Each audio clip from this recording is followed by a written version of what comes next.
ሰነፍ የሆነ ቢኖር ወደ እኔ ይምጣ፣ ክርስቶስ ጠቢብ የሆነ ቢኖር ይምጣ ቢል ሁላችን ወጥተን እንቀር ነበረ።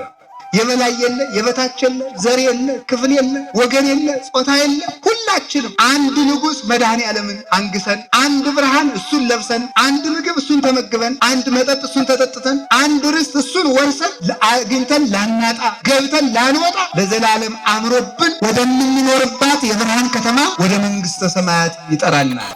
ዓለም ሁሉ ለድነት ተጠርቷል። ለድነት ከተጠራው ደግሞ የተወሰኑ ሰዎች ደግሞ ይመረጣሉ። የተመረጠ ሁሉ ግን አይጸድቅም። አሁን ሁላችን ተጠርተናል፣ ተጠርተንም መተናል። ክርስቲያን ተብለን ተጠርተንበታል። እግዚአብሔርም ደግሞ ለርስቱ መርጦናል። መመረጣችንን ካጸናን እንድናለን። መመረጣችሁን ካላጸናችሁ አትጸድቁ። የቅድስና አብነት፣ የንጽህና አብነት፣ መመረጥን የማጽናት አብነት ድንግል ማርያም ናት። ስለዚህ ድንግል ማርያም ትባላለች የቤተ ክርስቲያን ብቸኛይቱ ንጽሕት ምልክት ትባላለች። እሷን ምልክት አድርጋችሁ ምን አድርጉ ነው? መመረጣችሁን መጠራታችሁን አጽንታችሁ ጠብቁት። እንደ ጎርፍ መታችሁ እንደ ጎርፍ አትፍሰሱ ለማለት። ሲመቻችሁ አቤት፣ ስትጣሉ ደግሞ የምታማርሩ አትሁኑ። መመረጣችሁን አጽኑት። ስመ ክርስትና ሀብተ ወልድና የተሰጣችሁ መጠራታችሁ እንዲጸና ከፊት ይልቅ አሁን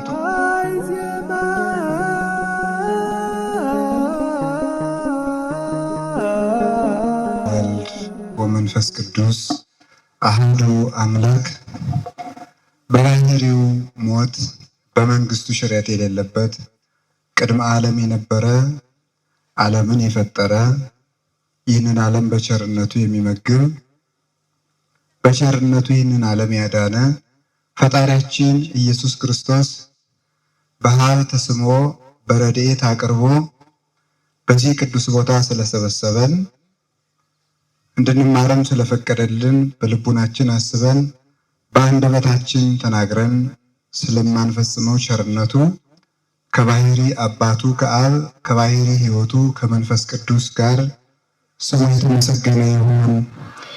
የቅድስት ቤተ ክርስቲያናችን ምልክት የምትሆን እናታችን ቅድስት ድንግል ማርያም ወላዲተ አምላክ ቅዱስ መስቀሉ፣ ቅዱሳን መላእክት፣ ነቢያትና ሐዋርያት፣ ሰማዕታት፣ ደናግል፣ መነኮሳት፣ ቅዱሳን በረከታቸው የደረበሩ ብፁዕ አባታችን አቡነ አብርሃም በኢትዮጵያ ኦርቶዶክስ ተዋሕዶ ቤተ ክርስቲያን በመንበረ ፓትርያርክ ጠቅላይ ቤተ ክህነት ዋና ስራ አስኪያጅና የባሕር ዳር ሀገረ ስብከት ሊቀ ጳጳስ፣ ክቡር መላከ ሰላም ኤፍሬም ሙሉዓለም የባሕር ዳር ሀገረ ስብከት ዋና ስራ አስኪያጅ፣ ክቡር መላከ ብርሃን ፍስሐ ጥላሁን የሀገረ ስብከቱ ዋና ጸሐፊ፣ የተከበራችሁ አባቶች፣ መምህራን፣ ሊቃውንተ ቤተ ክርስቲያን፣ ካህናት፣ ዲያቆናት፣ የእግዚአብሔር ቤተሰቦች ሁላችሁ አንድ አምላክ በሚሆን በአብ በወልድ በመንፈስ ቅዱስ ስም እንደምን ዋላችሁ?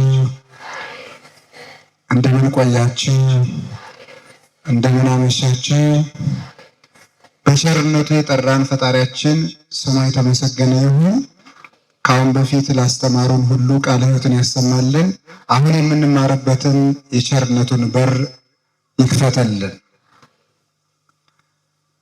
ወኢዜኒ አኀዊነ ኩኩኡ ከመ በጽና ምግባሪክሙ ጽኔተ ትኩን ጽዋዔክሙ።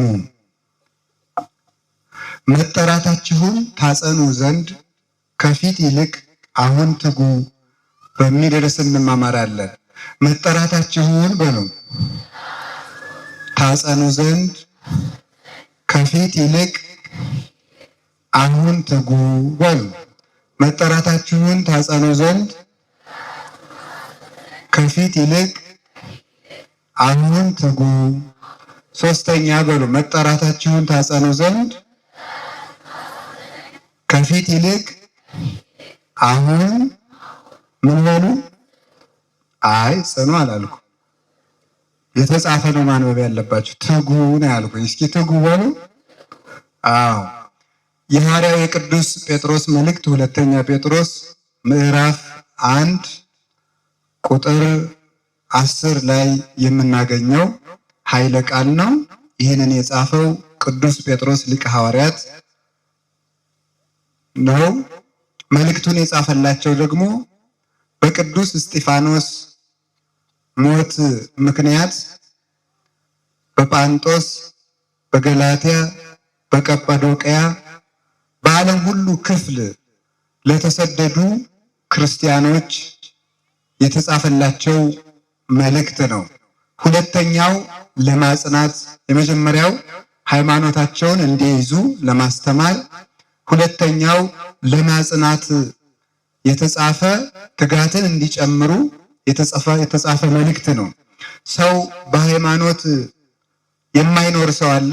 በሃይማኖት እየኖረ ደግሞ በሃይማኖቱ ውስጥ ጽናት የሚጎለው አለ።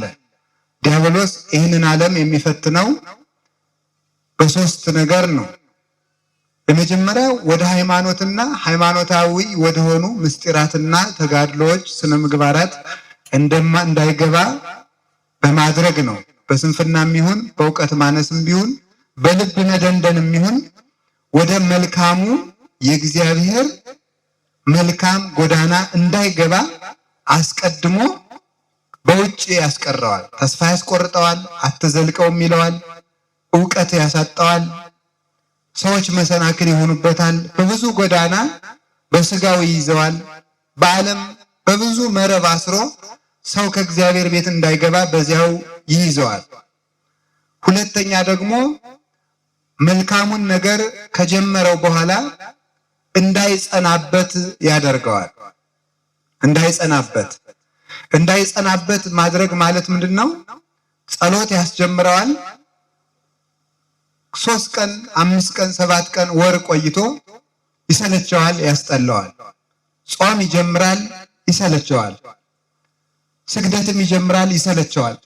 ከኃጢአት ንጹህ ሆኖ ገዳም ሄዶ ለ1 ወር ለ2 ወር ቆይቶ ይተዋል። መልሶ ደግሞ አድብቶ በለመደው ኃጢአት ያስረዋል። ይሄ ደግሞ አለማጽናት ነው።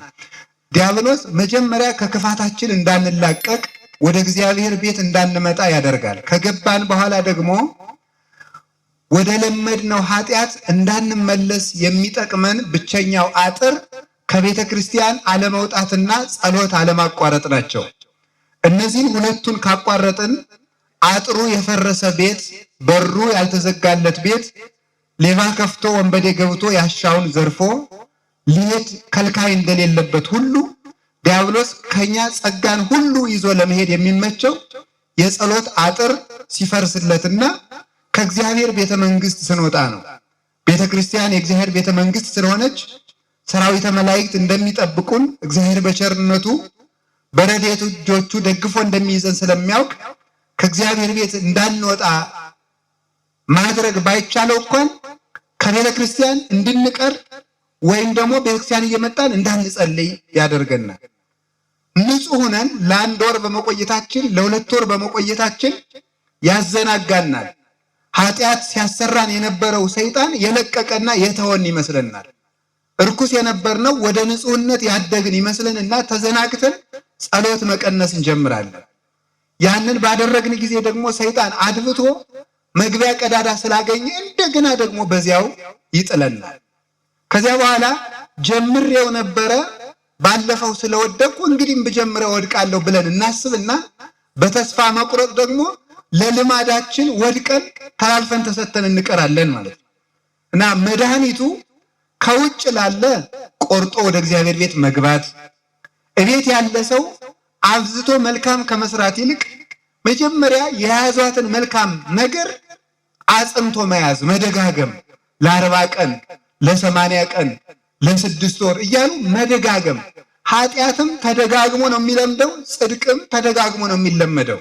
እና ዲያብሎስ ይህንን ውጊያ ይዋጋል። እና ቅዱስ ጳውሎስ በመልካም ነገር ይጸኑ ዘንድ ቅዱስ ጴጥሮስ ለእነዚህ ሰዎች የላከላቸው ለዚያ ነው። ብዙ ጊዜ ወጣቱ ቤተክርስቲያን ጉባኤ ተዘጋጅቶ ስብከት ተሰብኮ ወይም ገዳማት ሂዶ ለ1 ለ2 ወር ሂዶ ኃጢአቱን ያቆማል። መልሶ የሚወድቅበት ምክንያት ምንድን ነው? ወደ ኃጢአቱ እንዳይመለስ የሚያደርገውን መልካም ነገር ስለሚያቆመው ነው። እነዚህ መልካም ነገሮች ውስጥ ዋነኞቹ ጸሎት አለማቋረጥና ከቤተ ክርስቲያን ህብረት አለመለየት ናቸው። አልቦ ግብር ዘያፈቅር ሰይጣን ከመ አህድጎ ጸሎት እስመ ጸሎት ጉድ ውእቱ ባህቢሁ እሳት ይወፅእ እማፉ ለዘይጸልይ ወያውኢ ለሰይጣን ወይደግጾ አይኖ ወበይንተዚ ይጸልይ ሰይጣን ትግሃ ወጸልዮ እምኩሉ ገቢረ ሰናይ። ከሚጸልይ ሰው አፍ እሳት ይወጣል፣ ሰይጣንንም ያቃጥለዋል። ጸሎት በሰይጣን ዘንድ እንደ ሰይፍ ነው።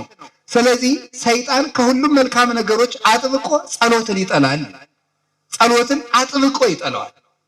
አፍኖ ሽፍታ ከቤት ያለውን ዕቃ መውሰድ ሲፈልግ የባለቤቱን እጅና እግር ማሰርን ያስቀድማል፣ አፉን ያፈናል። እጅና እግርን እንደማሰር መልካም አለማሰራት ነው። አፍን እንደማፈን ጸሎት ማስቋረጥ ነው። ከዚህ በኋላ ጸጋችንን እጅና እግራችን አስሮ ለመግፈፍ ይመቸዋል ማለት ነው። እና በመልካም ነገር ዲያብሎስን አሸንፈን እንድንቀር ከፈለግን ከቤተ ክርስቲያን ህብረት መውጣት የለብንም። ጸሎትን ማቋረጥ አይገባንም። ይህን ያደረግን እንደሆነ ጌታም እንኳን ለኛ ለደካሞቹ ለሐዋርያት እንኳን የነገራችሁ ይህንን ነው። ወደ ፈተና እንዳትገቡ ተግታችሁ ጸልዩ ነው። ከፈተና ማምለጫው መንገድ ዋናው ጸሎት ነው በእውነቱ ማለት ነው። የሚጸልይ ሰው ከአጋንንት ተንኮል ተጠብቆ መኖር ይቻለዋል። ህሊናውን መጠበቅ ይቻለዋል። ዲያብሎስ የህሊናን ብክነት ሳይጠቀም ወደ ሰው ልቡና መግባት አይቻለውም። ህሊናን ከመባከን መጠበቅ የሚቻለው ደግሞ ጸሎት ሲኖር ነው። እንዲያውም አንድ የቤተ ክርስቲያን አባት ሲናገር ብሎ ይናገራል። ጸሎት ሳይጸልይ አጋንንትን የሚዋጋ ሰው ቤተ መንግስቱን ለቆ ጠላቶቹን እዋጋለሁ የሚል ሰውን ይመስላል። ቤተ መንግስቱን ካስረከበ በኋላ ውጊያ የሚዋጋ ሰው ድል ሊነሳ አይችልም። ጸሎት ማለት የእግዚአብሔር ቤተ መንግስት የድል ነሾች ከተማ፣ የኃይል ከተማ ናት። ከዚያች ከወጣ ይሸንፋል። ቤተ መንግስቱን ጥሎ ዳር ወዳለ ንጉስ ልዋጋ ሄዳለሁ ቢል በዚህ መንግስት በዚህኛው በኩል ያለ ሌላ መንግስት መጥቶ የዚህኛውን ንጉስ ከተማ ቤተ መንግስቱን ተረክቦ እንደሚቆየው ጸሎት አቋርጠህ መስገድ፣ ጸሎት አቋርጠህ ልመጹት፣ ጸሎት አቋርጠህ ልጹም፣ ጸሎት አቋርጠህ ልስገድ፣ ጸሎት አቋርጠህ መልካም ልስራ ብትል ከተማ ለቆ የሚዋጋ ቤተ መንግስቱን አስረክቦ የሚዋጋ ንጉስ ትመስላለህ። ድሮስ ውጊያው ቤተ መንግስትን ለመጠበቅ አይደለምን? ቤተ መንግስትን አስረክበ ስለምን ትዋጋለህ? ጸልይ፣ ሳትጸልይ ብታገለግል አገልግሎትን ሁሉ ዲያብሎስ ይወርሰዋል ብሎ የተነገረ ስለዚህ ነው። እና ጸሎት ከሁሉ ነገር ማምለጫው ነበረ። እንኳንስ በመልካም ነገር ለመጽናት ሃይማኖትን ላለመካድ እንኳን ዋናው መድኃኒት ጸሎት አለማቋረጥ ነው። ጸሎት አለማቋረጥ ሃይማኖትን ቅዱስ ጴጥሮስን ያህል አባት ለመካድ የበቃው ባለመጸለዩ፣ ያላንቀላፋው ቅዱስ ዮሐንስ አልካደም። ለመካድ የበቃው ጸሎት አቋርጦ ነው። ስለዚህ ሁላችንም እንማራለን። ከቤተ ክርስቲያን ግን ጸንተን የማንቀረው ለምንድን ነው? ስለማንጸልይ ነው። እና እንድንጸልይ አምላከ ቅዱሳን ይርዳን። ከዚያ ደግሞ ምንድነው የሚያደርገው? ይሄንን ካደረገ በኋላ ምን ያደርጋል? ገርል ማስወሰን ይባላል። ገርል መወሰን ማለት ይበቃኛል ማለት ይበቃኛል ያስብለዋል። ደግሞ የጸናውን ጥቂት መጽናት፣ ዓመት መጾም፣ ዓመት መጸለይ የጀመረውን ደግሞ በዚያው እንዲረጋ ገርል አትወስን ይላል። ገርል የሚወስን ሰው ለክብር አይበቃም። ገርል መወሰን ማለት ያሉትን ትንንሽ ጽድቆች እየቆጠረ የሚበቃ ነው። ጸሎት እጸልያለሁ፣ ራይት፣ ጾማለሁ፣ ራይት፣ ሰግዳለሁ፣ ራይት እያለ ተመስገን ነው። ይህ ስለዚህ ሕግን አሟልቻለሁ እያለ ይቀረኝ የማይል የቀረውን የማያስብ ያደረገው እንጂ የቀረው የማይታሰበው ሰው ነው። እንዲህ ያለውን ሰው ደግሞ ትሩፋት እንዳይጨምር፣ ከገር ወደ ገር እንዳያድግ፣ መላእክትን እንዳይመስል፣ እግዚአብሔርን እንዳያይ የተገበራቸውን ሕገጋትና ያደረጋቸውን ስራዎች እየቆጠረ ጣዕመ መንግስተ ሰማያትን ሳይቀምስ እንዲቀር ደግሞ ገርል ያስወስነዋል። እነዚህን ነው ቅዱስ ጳውሎስ ከዚያ በኋላ ደግሞ ገርል እየጨመረ ያለውን ደግሞ ምን ያደርገዋል? ትዕቢት ይጨምርበታል። አንዱን መልካም እንዳይጀምር ያደርገዋል። አንዱን መልካሙን ነገር ያዝለቀቅ እንዲያደርግ ያደርገዋል። አንዱን ደግሞ ገርል ያስወስነዋል። ይበቃኛል ተመስገን እንዲል ደግሞ ያደርገዋል። አንዱን ደግሞ እንዲመጻደቅ ደግሞ ያደርገዋል፣ እንዲታበይ ያደርገዋል። የትዕቢት ሰይጣን ደግሞ ሰው ሲታበይ መልካምነቱ ሲታየው እግዚአብሔር ረድኤቱን ያነሳዋል።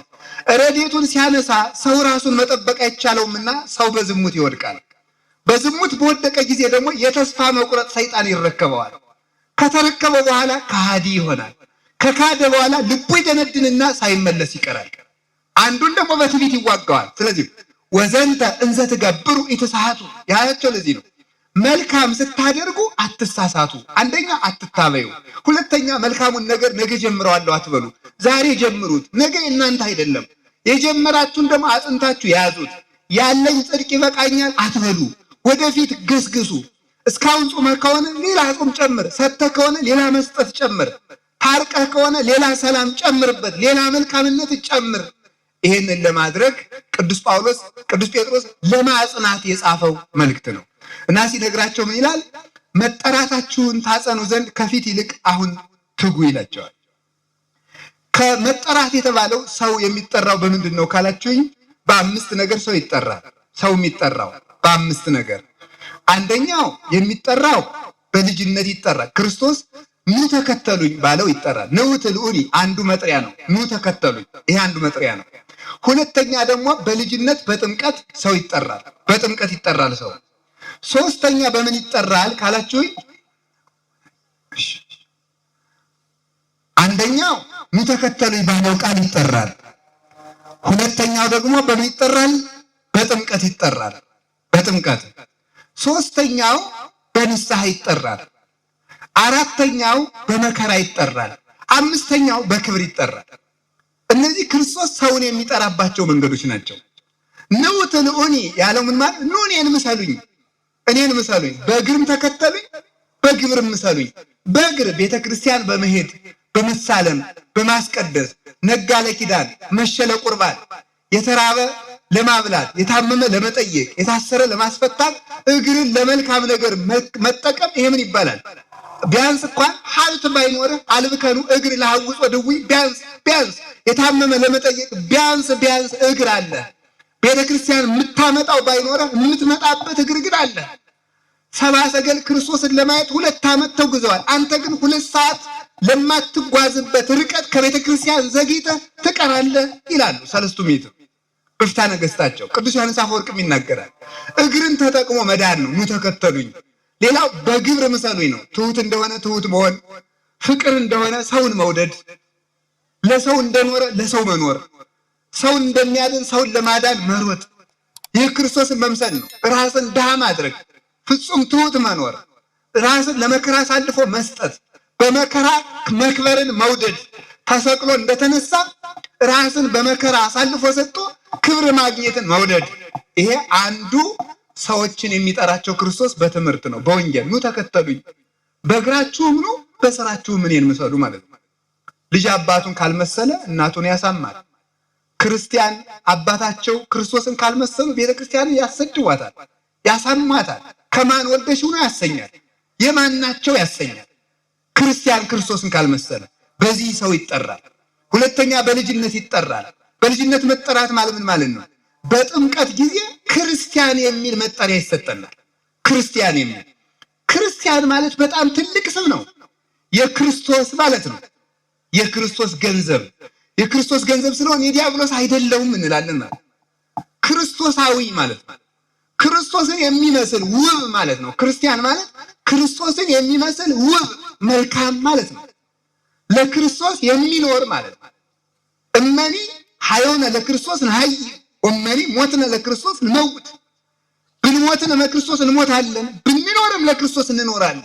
ሊቁ ቅዱስ ዮሐንስ አፈወርቅ ሮሜን ሲተረጉም ምን ይላል? ይሄን ሲናገር ወገኖቼ እንኳን ከኛ ወገን እንኳን ለራሱ የሚኖር ለራሱ መሞት የሚችል እንኳን የለም። ለራሱ መሞት እንኳን የሚችል የለም። እኛ እንኳን ኑሯችን ሞታችን እንኳን ለክርስቶስ ተብሎ መደረግ ያለበት ነው። ስለዚህ አንዱ የተጠራንበት ምንድነው? ክርስቶስ በስሙ ጠርቶናል። በስሙ እንድንጠራ የፈቀደልን መድኃኔዓለም ስሙ የተመሰገነ ይሁን። ትልቅ ስም ሰጥቶናል። አጋንንት የሚፈሩት፣ መላእክት የሚያከብሩት፣ ምድርና ሰማይ የሚንቀጠቀጡለት ክርስቲያን የሚል ስም ተሰጥቶናል። ገብረ ሥላሴ ወለተ ሥላሴ የሚል ስም ሰጥቶናል። ገብረ ሥላሴ ወለተ ገብረ ማለት ባሪያ ነው። የእግዚአብሔር ባሪያ፣ የሥላሴ ባሪያ፣ የእግዚአብሔር ገረድ፣ የሥላሴ ገረድ ማለት ከዲያብሎስ ግርድና የወጣው ነኝ ማለት ነው። ከዲያብሎስ ግርድና የወጣ ገብረ ሥላሴ ማለት የሥላሴ ባሪያ እንጂ የዲያብሎስ አይደለሁም ማለት ነው። ስለዚህ በዚህ ስም አክብሮ በስሙ ጠርቶናልና እሱን እንድንመስል በዚህ ይጠራናል። ሶስተኛ በዚህ ሁሉ ባይሳካልን፣ በትምህርት ባይሳካ፣ ተምረን አውቀን ባንሰራ፣ በልጅነታችን መልካም ባንሰራበት በንስሐ ይጠራናል። ንስሐ እንድንገባ አድፈን እንድንታጠብ ይጠራል። ካልሆነ በመከራ ይጠራናል። በዚህ አቤት ማለት ተምረን ባንመለስ፣ አውቀን ባንመለስ፣ አንብበን ባንመለስ፣ በንጽሐ ጠባይ ባንመለስ ቢያንስ እንኳን መከራ ሲመጣብን እንኳን ወደ ክርስቶስ መምጣት አለብን። ይሄ አንዱ መጥሪያ ነው። አምስተኛው በንስሐ የጠራቸውን፣ በመከራ የጠራቸውን፣ በልጅነት የጠራቸውን፣ በትምህርት የጠራቸውን በክብር ይጠራቸዋል። ምን ብሎ ነው? ሀቤ ቡሩካኑ ላቡየ ትረሱ መንግስተ ሰማያት፣ የአባቴን መንግስት ትወርሱ ዘንድ ኑ ወደ እኔ፣ አስቀድሞ በንስሐ ኑ ስጋዬን ብሉ ደሜን ጠጡ ብሎ ይጠራቸዋል። እንዲሁም እኔ የሚደንቀኝ እኮ ወፈኖታ አግብርታ ጥበብ ሐነጸት ላቲ ቤተ፣ ጥበብ ቤቷን ሰራች። ዋቀመት ላቲ 7 አዕማደ 7 ምሰሶዎቿን አቆመች። ወፈኖታ አግብርታ ባሮቿን ላከች፣ ማዕዷን አዘጋጆች፣ ወይኗን ደባለቀች ካለ በኋላ ምንድን ነው? ሰነፍ የሆነ ቢኖር ወደ እኔ ይምጣ፣ ክርስቶስ ጥበብ ጠቢብ የሆነ ቢኖር ይምጣ ቢል ሁላችን ወጥተን እንቀር ነበረ። ሰነፍ የሆነ ይምጣ ብሎ ስንፍናችንን በስጋው በደሙ ለመፈወስ ለምድራዊ በምድር ለምንቀበለው ለሰማያዊ ማዕድ ለስጋው ለደሙ ይጠራል። ለስጋው ለደሙ የጠራቸውን ደግሞ ለዘላለማዊ ሕይወት ለሰማይ መንግስት ይጠራቸዋል። እናማ ከዚያ በኋላ መሞት የለ፣ መራብ የለ፣ መውጣት የለ፣ መውረድ የለ፣ መራቆት የለ፣ መድከም የለ፣ የበላይ የለ፣ የበታች የለ፣ ዘር የለ፣ ክፍል የለ፣ ወገን የለ፣ ጾታ የለ። ሁላችንም አንድ ንጉሥ መድኃኔ ዓለምን አንግሰን፣ አንድ ብርሃን እሱን ለብሰን፣ አንድ ምግብ እሱን ተመግበን፣ አንድ መጠጥ እሱን ተጠጥተን፣ አንድ ርስት እሱን ወርሰን አግኝተን ላናጣ ገብተን ላንወጣ ለዘላለም አምሮብን ወደምንኖርባት የብርሃን ከተማ ወደ መንግስተ ሰማያት ይጠራናል። ዛሬ አቤት ያለ ያን ጊዜ እነሆ ብሎ ክርስቶስ በቀኙ ያቆመዋል። ሁላችንም በቀኝ ለመቆም ያብቃን። ስለዚህ ይሄ መጠራታችሁ እንዲጸና ማለት ነው። እንዲህ ብሎ የተጠራችሁበት ክርስቲያን ተብላችሁ የተጠራችሁበት ውልደ እግዚአብሔር ተብላችሁ የተጠራችሁበት ስመ ክርስትና ሀብተ ወልድና የተሰጣችሁ መጠራታችሁ እንዲጸና ከፊት ይልቅ አሁን ትጉ። ይችን ብቻ ልናገር። መጠራት ለሁሉ ይሰጣል። መመረጥ አሁንም ደግሞ ይሰጣል፣ ይመረጣል። መመረጥን ማጽናት ሶስተኛው ደረጃ ነው። ዓለም ሁሉ ለድነት ተጠርቷል። ለድነት ከተጠራው ደግሞ የተወሰኑ ሰዎች ደግሞ ይመረጣሉ። የተመረጠ ሁሉ ግን አይጸድቅም። የተመረጠ ሁሉ አይጸድቅም። የተመረጠበትን ያጸና ግን ይጸድቃል። ሐዋርያትን ዓለምን ጠራ። ሐዋርያት አቤት አሉት። እነሱን መረጣቸው። አኮ አንትሙ ዘሐረይክሙኒ አላ አነ ሐረይኩክሙ ወኅሬሰክሙ ከመ ትሁሩ ወፍሬ ትፍረዩ። እናንተ አልመረጣችሁኝም እኔ መረጥኳችሁ እንጂ ብሎ እንደተናገረ መረጣቸው። የመረጣቸው ደግሞ መመረጣቸውን ያላጸና ይሁዳ ጥሎት ሄደ። መጠራትም አያጸድቅም፣ መመረጥም አያጸድቅም። መመረጥን ማጽናት ግን ያጸድቃል። አሁን ሁላችን ተጠርተናል፣ ተጠርተንም መተናል። ክርስቲያን ተብለን ተጠርተንበታል። እግዚአብሔርም ደግሞ ለርስቱ መርጦናል። መመረጣችንን ካጸናን እንድናለን። መመረጣችሁን ካላጸናችሁ አትጸድቁ። ድንግል ማርያምን እስመ እግዚአብሔር ይላሉ አባቶቻችን። እመቤታችንን ጌታ መርጧታልና ይሉና አይ ቢመርጣትማ ምን ይደንቃል፣ እንድትመረጥ ሁና ብትገኝ ነው እንጂ መመረጧን ብታጸና ነው እንጂ። አሁን ብዙ ከኦርቶዶክስ ተዋሕዶ እምነት ውጭ የሆኑ ወንድሞቻችን እህቶቻችን ይላሉ ድንግል ማርያም ጌታ ሲመርጣት አልመረጥም ብትል ይቀጣት የለን እሷ ምን ውላልናለች ይላሉ። መመረጥማ ሔዋንን መርጧት ነበረ። መመረጧን ስላላጸናች ወደቀች። ድንግል ማርያምን የምናደንቃት ግን የተመረጠችበትን ዓላማ ጠብቃ ስለተገኘች ነው። መላእክትን የምትበልጣቸው ስለዚህ ነው። እነሱ በደል በሌለበት ዓለም ሆነው ንጹሕ ሆነው መኖር አቅቷቸው ወድቀዋል። የወደቁት ኢተክሎሙ ለመላእክት ድንጋሌ ሕሊና እስመ አበሱ በፍትወት ወረዱ ምድረ በቀዳሚ። ለመላእክት እንኳን ድንጋሌ ሕሊና አልተቻላቸውም። በቀደመው ወራት ያልተፈቀደላቸውን ሽተው በድለው ከሰማይ ወደ ምድር ወድቀዋልና በርኩሰት ዓለም ውስጥ ንጹሕ ሆና የተገኘች እመቤታችን ናት። ጽጌ ሃይማኖት ዘጸገየት በማእከለ አስዋክ ይላታል ቅዱስ ያሬድ። በእሾህ መካከል አብባ የተገኘች የሃይማኖት አበባ እመቤታችን ወላዲተ አምላክ ናት። መመረጣችን ስለዚህ ነው እመቤታችን የድህነት ምልክት የምትባለው። በብሉይ ኪዳን ዘመን እስራኤል ከግብፅ ባርነት ሲወጡ ባህሩ ተከፍሎ ከተሻገሩ በኋላ ሙሴ ያመሰግን ነበረ፣ ማርያም ከበሮ ትመታ ነበር። ይሄን ሊቃውንት ሲተረጉሙት ይላሉ ከግብፅ መውጣት ማለት ከባህረ እሳት ከገሃነም መውጣት ማለት ነው። ከድንቁርና መውጣት። ግብፅ ማለት ጨለማ ማለት ነው የቃሉ ትርጉም። ሙሴ የክርስቶስ ምሳሌ ነው። ማርያም ከበሮ ይዛ ታመሰግን ነበረ። ከበሮ የንጽህና ምሳሌ ነው። ከበሮ ደረቅ ነው። አያችሁ፣ የቆዳው ፈሳሽ ያለቀለት ደረቅ ቆዳ ላይ ያ ምን ይባላል? ከበሮ ነው። በእርጥቡ ቆዳ አይደል፣ የደረቀው ፈሳሽ የሌለበት የስጋዊ ነገር ምንም የስጋ ቁራጭ የሌለበት ነው። ድንግል ማርያም በከበሮ የተመሰለ ያቺ ማርያም የድንግል ማርያም ምሳሌ ናት። ታዲያስ ከበሮ ምንድነው? ንጽህናዋ ነው። የስጋ እርግማን የሌለባት ምልዓተ ኃጢአት የሌለባት ነው። ከዛ በኋላ እሷ ፊት እየመራት የእስራኤል ደናግል ተመልከቱ ተከትለው ያመሰግኑ ነበር ማለት ወይነስው ደናግለ ድህሪሃ ደናግሉ እሷን አብነት አድርገው ይመንናሉ ነው። የቅድስና አብነት፣ የንጽህና አብነት፣ መመረጥን የማጽናት አብነት ድንግል ማርያም ናት።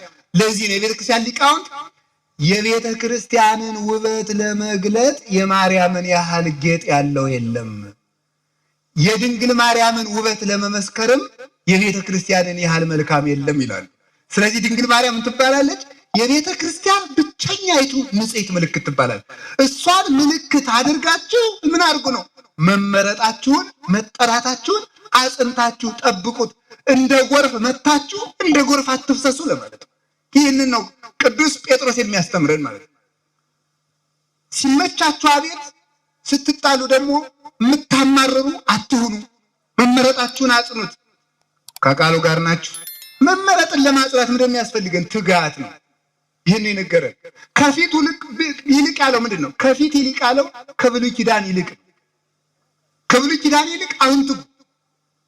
አብርሃም ርስት ስለማይወርስበት ሃይማኖቱ በኋላ ነው እንጂ በመንግስተ ሰማያት የወረሰ እናት አባቱን ጥሎ ተሰዷል። እናንተ መንግስተ ሰማያት ትገቡበታላችሁ። አብርሃም ሲኦል ለገባበት ዘመን ደሙን አፍሷል። እናንተ መንግስተ ሰማያት ለምትገቡበት ለምን ደማችሁን አታፈሱም? አብርሃም ሲኦል ለሚገባበት ዘመን በአንድ ሚስት ኑሯል። እናንተ ለምትጸድቁበት ዘመን ለምን አንድ ሚስት ይዛችሁ አትኖሩም? ዳዊት ሲኦል ለሚገባበት ዘመን አልቅሷል። ሲሳዬ ኮነኒ አንብኤ ከሚጠጣው ጽዋው ላይ እንባውን እየጨመረ ይጠጣ ነበረ። እንዲህ ብሎ አልቅሷል። እናንተ መንግስተ ሰማያት ለምትገቡበት ዘመን ለምን አታለቅሱም? ለምን ንስሐ አትገቡም ሲለን ነው። ከፊት ይልቅ አሁን ትጉ። ሰለስቱ ደቂቅ ጸልየው እሳት አጥፍተዋል። እናንተ ብትጸልዩ እኮ ገሃነምን ነው የምታጠፉት። እነሱ ጸልየው ገሃነም አላጠፉም። የሐዲስ ኪዳን ክርስቲያን ግን ቢጸልይ ገሃነምን ያጠፋል፣ ሲኦልን አጥፍቷት ይሄዳል። አጋንንትን ጠቅጥቋቸው በክንፈ ጸጋ እየጸፋቸው ይሻገራል። ክርስቶስን አብነት አድርጎ በመስቀል ትርክዛው ያስተማረን ይሄ መና ለሚወርድበት ዘመን ከተጉ ክርስቶስን ለምትመገቡበት ዘመን ለምን አትተጉም? ውሃ ለሚጠጣበት ዘመን ከተጋችሁ ክርስቶስ ለሚጠጣበት ዘመን ለምን አትተጉም? ከነዓን ለምትወረስበት ዘመን ከተተጋ መንግስተ ሰማያት ለሚወረስበት ዘመን ለምን አትተጉም? ጠቦት ለሚሰዋበት ዘመን ከተተጋ ክርስቶስ ለሚሰዋበት ዘመን ለምን አትተጉም? አንዲት አውራጃ ሀገር እስራኤልን ለመውረስ እስራኤል 40 ዘመን ከተሰቃዩ መንግስተ ሰማያትን ለመውረስ 40 ዓመትስ ብንሰቃይ ምን አለ? ከፊት ይልቅ አሁን ትጉ። አበው ላልዳኑበት ዘመን መከራ ከተቀበሉ በድነት ዘመን ተቀምጣችሁ እንዴት አትተጉም? አበው እኮ በቅጠል ዘመን ተጉ፣ እናንተ በመከር ዘመን አላችሁ የሚለን እኮ። በመከር ዘመን፣ በአውድማው ዘመን፣ በእሸት ዘመን፣ በፍሬ ዘመን እኮ ያለ ነው። ገበሬ በቅጠል ዘመን ቅጠሉን ያህል ፍሬ አይበላም። እሸቱ ገና አልደረሰም። የነቢያት ዘመን የቅጠል ዘመን ነበረ። ድንግል ማርያም ግን እሷን የፈጠረ እግዚአብሔር ይመስገንና ያንን እሸት አፍርታ ይዛው ተገኘች። ጊዜ ገሚድ በጽሐ ቆርጠን የምንበላበት ጊዜ ደረሰ። ማይረረ ትንቢት ማርያም ዘመነ ጽጌ እንግዳ አዲሲቱ ፍሬ የተገኘባት ዘመነ መከር ማርያም ለተራበው ዘመን የሕይወት ፍሬ ክርስቶስን አፍርታ ተገኘች። ለዚህ ዘመን እንዴት አይተጋም? ዝንቱ ዘመን ይላል ዮሐንስ ዘእስክንድርያ የሚባል ሊቅ ሃይማኖተ አበው ላይ ሲናገር ዝንቱ ዘመን ድልው ውእቱ ለዘይፈቅር ንስሐ መዳን ለሚፈልግ ሰው እንደዚህ ዘመን የተባረከ ዘመን የለም። ቢያለቅሱ መንግስተ ሰማያት፣ ቢጸልዩ መንግስተ ሰማያት፣ ቢጾሙ መንግስተ ሰማያት፣ ቁራሽ እንጀራ ሰጥቶ መንግስተ ሰማያት። ብእሲ ጠቢብ በፍትሐ ኅብስት ይሳየጣል ለመንግስተ እግዚአብሔር። ጠቢብ ሰው በቁራሽ እንጀራ መንግስተ ሰማያትን ይወርሳታል ይላል ማር ይስሐቅ። በቁራሽ እንጀራ ለቤተ ክርስቲያን መስሪያ አንድ ድንጋይ ሰጠን በሰማይ መንግስት ርስት እንገዛለን። ቅዱስ ኤጲፋንዮስ ሲናገር እግዚአብሔር እንዴት ያለ ነጋዴ ነው በቁራሽ እንጀራ መንግስተ ሰማያትን የሚያህል ከተማ የሚሸጥ ይላል።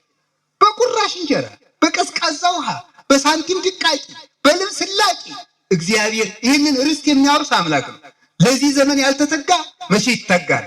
ስለዚህ ሁላችንም ትጋታችንን ጠብቀን ጸሎት ተግተን አሁን አንዳንዱ ዝክርክስ ምንድን ነው የሚመስለው መስላችሁ? አንዳንዱ ሰው ምን ይላል?